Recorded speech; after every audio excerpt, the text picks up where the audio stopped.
Attorney Torion, gusto ng gobyerno na ipasurrender ninyo si Bato. Unsa man po yung sala? Nasa kaso nga crime against humanity, Brad. Dapat niya nang atubangon. Na ba siya gipatay? Daghan kayo. Kinsa mo po yung gipatay? Daghan kayo mga kriminal yung gipamatay. Kanya sala day na. Tama siya, attorney.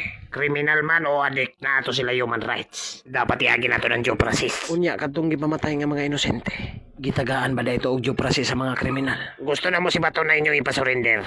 Ayaw na daghan na pag-istorya pa. Ipasurrender na ninyo karon si Bato.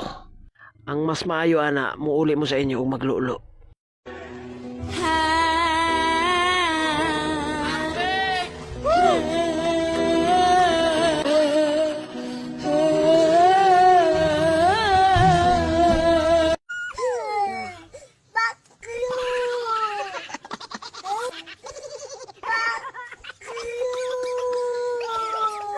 Ya, cara, muito doido.